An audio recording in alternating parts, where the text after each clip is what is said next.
WrestleMania 33 से अगले Monday night रो में रोमन रेंस को इतना बू का सामना करना पड़ता है, इतने रोमन सक्स के चैंट्स लगते हैं कि रोमन रेंस कुछ बोल भी नहीं पाते। लेकिन रेसलमेनिया 40 से अगले मंडे नाइट रो में रोमन रेंस मौजूद भी नहीं होते और थैंक यू रोमन रेंस के चैंट्स लगते हैं। रोमन रेंस को इतना बू का सामना कैसे करना पड़ा और अब थैंक यू रोमन के चैंट्स क्यों लग रहे हैं, अब सब रोमन रेंस को पसंद क्यों कर रहे हैं, जानेंगे इन सभी सवालों का जवाब इस एपिसोड में।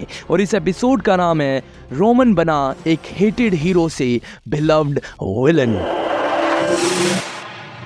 रोमन रेंस ने अपना डेब्यू शील्ड फैक्शन के साथ किया, एक ऐसी टीम जो फैन फेवरेट थी। लेकिन 2014 में सेथ रॉलिंस अपना हील टर्न करते हैं और रोमन रेंस और डीन एम्ब्रोस को धोखा दे देते हैं। उसके बाद तीनों मेंबर्स अपने अलग अलग रास्ते पकड़ लेते हैं। अब जब रोमन रेंस अपने सिंगल्स रन के लिए निकल पड़े हैं तो विंस मैकमैन चाहते थे उन्हें नेक्स्ट हल्क होगन बनाना, नेक्स्ट जॉन सीना बनाना। वो रोमन रेंस को फोर्सफुली एक बेबी फेस बनाना चाहते थे। रोमन रेंस धीरे धीरे बड़े मैचेस जीतने लगा, रोमन रेंस बड़े बड़े मैचेस में आने लगे। लेकिन सभी फैंस ने नोटिस किया कि रोमन रेंस की जो प्रोमो है वो काफी ही हेविली स्क्रिप्टेड प्रोमोस हैं। रोमन रेंस बिल्कुल भी नेचुरल नहीं लग रहे थे, उनका रिंग वर्क भी डिसेंट था। लेकिन रोमन रेंस को आने वाली बू का, आने वाले तूफान का बिल्कुल अंदेशा नहीं था। और ये सब होता है रॉयल रंबल 2015 में, जब फैन फेवरेट डैनियल ब्रायन 2015 की रॉयल रंबल में जल्दी एलिमिनेट हो जाते हैं और उस रंबल को रोमन रेंस जीतते हैं। किसी भी फैन ने ये एक्सपेक्ट नहीं किया था और ना ही कोई ये चीज चाहता था। रोमन रेंस 2016 की रेसलमेनिया मेन इवेंट करते हैं ट्रिपल एच के साथ, लेकिन उसमें ट्रिपल एच को ही चीयर कर रहे थे फैंस। उसके बाद रोमन रेंस 2017 में दी अंडरटेकर को हरा देते हैं और उसके बाद जो हुआ अगली मंडे नाइट रो में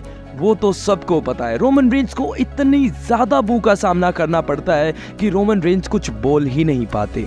एक मंडे नाइट रो में रोमन रेंस आते हैं और फैंस का वही बू का सिलसिला चलता रहा। लेकिन रोमन रेंस आते हैं और कहते हैं कि मेरा असली नाम जो है और मुझे एक बीमारी है जिसका नाम ल्यूकीमिया है और वो ल्यूकीमिया वापस आ चुकी है, तो मुझे अपनी यूनिवर्सल टाइटल रिलिंक्विश करनी पड़ी थी। देखिए, प्रोफेशनल लाइफ से हटकर रोमन रेंस ने अपनी रियल लाइफ के बीमारी के बारे में बताया, जिस वजह से फैंस का रोमन रेंस को देखने का नजरिया चेंज हो गया। उसके 4 महीने बाद रोमन रेंस वापस आते हैं ल्यूकीमिया से फाइट बैक करके।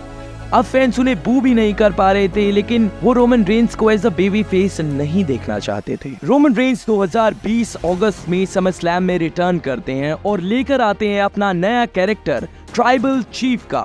उसमें वो बताते हैं कि कैसे उनकी फैमिली सबसे इम्पोर्टेंट फैमिली है। वो as a wise man Paul Heyman को साथ में लेकर आते हैं। रोमन रेंस अपने साथ अपने कजन्स को लेकर आते हैं। उन्होंने डिफरेंशिएट करने में मदद की कि जे ऊसो कौन है और जिमी ऊसो कौन है, कैसे उनको स्टोरी लाइन्स में इन्वॉल्व किया, कैसे उन्होंने सैमी ज़ेन को एक रेलेवेंट सुपरस्टार बनाया, कैसे रोमन रेंस ने उनकी हर एक चैलेंजर को इतना रेलेवेंट बनाया। रोमन रेंस एक मॉडर्न टाइम में इतनी लंबी रेंज चलाते हैं। रोमन रेंस जिसे कोई नहीं देखना चाहता था, अब सब तरस जाते थे कि रोमन रेंस कब नेक्स्ट वीक स्मैकडाउन पर अपना रिटर्न करेंगे, कब रोमन रेंस आएंगे और अपनी स्टोरी लाइन आगे बढ़ाएंगे। WWE के लेजेंड्स, WWE के हॉल ऑफ फेमर्स रिटर्न करते हैं। हॉलीवुड से मेगा स्टार रॉक आते हैं सिर्फ और सिर्फ रोमन रेंस को फेस करने के लिए। सभी लेजेंड्स का मानना था कि रोमन रेंस अब ग्रेटेस्ट ऑफ ऑल टाइम है और ब्लड लाइन की स्टोरी सबसे ग्रेटेस्ट स्टोरी है आज तक की WWE की। उसके बाद जो स्टोरी है वो है कोडी की स्टोरी,